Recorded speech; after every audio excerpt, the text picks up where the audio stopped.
Hey everybody, Tim Gilbert here, VeVe user ID /.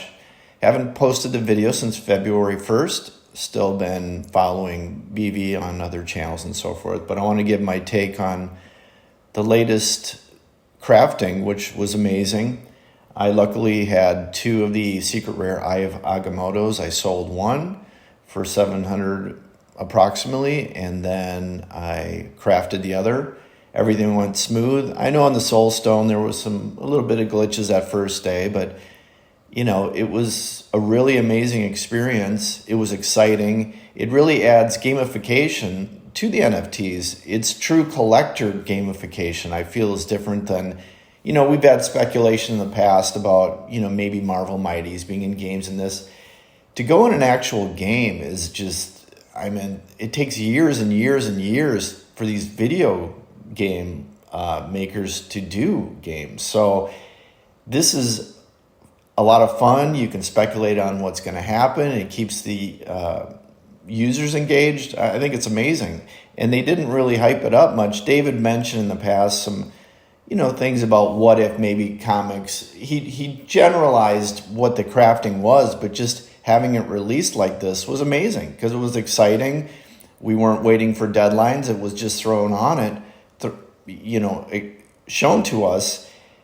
And it's so much cooler to have it this way, where instead of having our excitement waiting for it to happen, have it happen and then kind of have it hit you later.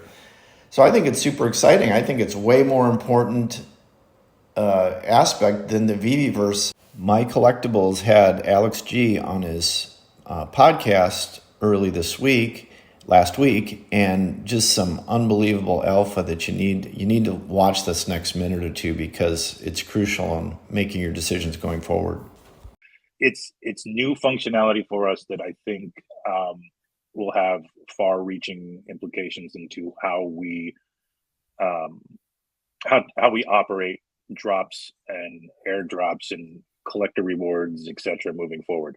Like, this is such a crucial piece of functionality for us in terms of mixing things up and not just dropping and then having to figure out with the licensors at some point and at the time of drop whether or not we're going to give an airdrop. Like, now we can go in and say, this is the functionality, this is how we're going to reward collectors. Let's make sure we're labeling everything up front. We've already are having those discussions now that functionality is here and we can use case it. And I think at the risk of speaking out of turn here, I think we probably will stop seeing seeing airdrops in general, right? Because I think it's more efficient to be like craft these into and a reward for holding them. And is it a craft and burn, or is it just a craft without a burn, right? And so, like, you are opting into the airdrop or reward by nature of the fact that you hold specific collectibles, right? And so if that functionality exists for everyone up front, then we can better plan with specific licensors who need to have that kind of outlined up front into how we parlay that across multiple series, multiple collections under a specific umbrella. Are we starting to look at things like a season pass, or whatever the case is? Like, we're really looking into how we are making the crafting and burning mechanic itself, either just crafting or crafting and burning, part of the ongoing experience. This is my personal strategy going forward. I've always been a big set collector. That's been my goal, and starting to get some rewards. The MCP's coming through. So it's a longer term. You have to hold through these bear markets. But one big thing we learned on this last craft and burn was the Aether, which you see here, was as low as $30, $313 a month or two ago. Okay, you want to go after, or this is my take, I go after the lowest secret rare items and then look for ultra rares that have anything to do with it, because you're looking for bottlenecks, and then those are going to shoot up the most with the most profit potential. Again, this is all speculating, and this is the gamification or gaming portion of it.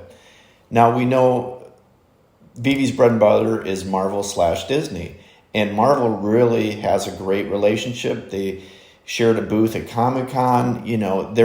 Marvel and VeVe they get things done quickly. And also Disney did that, the potions. So I'm sure when they see this, but if you're looking, say, to do 6 to 12 months where you can really take advantage, look for these ultra rare items. I think right now with the amount of users we have in the app, Star Wars isn't a play right now to get the lightsabers because there's like 10,000 and 15,000. If there were numbers similar to that, now I would pick up a couple secret rares or ultra rare lightsabers right now. That's just my 2 cents, just for the future. But I feel there's going to, with the new Spider-Man movie coming out, Comic-Con, the Marvel Mighties, there's been so many first appearances. I finished up. I have all the sets now. Now I'm looking for possible other things that could bottleneck if, like this Aether. So I'm constantly searching for it.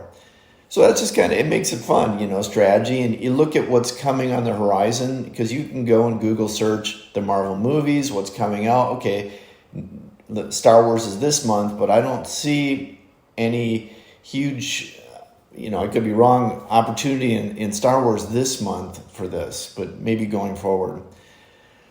So yeah, I'm excited about the VEVEVERSE and taking a look, but this is a lot more in my alley because I like to collect, I like to game it, I like to strategize with what to got. I'm not a big seller, but this really allows me, now that I got this, I had an extra secret rare, I have Agamotto, I had $700, so then I can make moves, on it. So that's my take on it, and if you like any of this data, go for it, but at your own risk. Rock on, Tim Gilbert.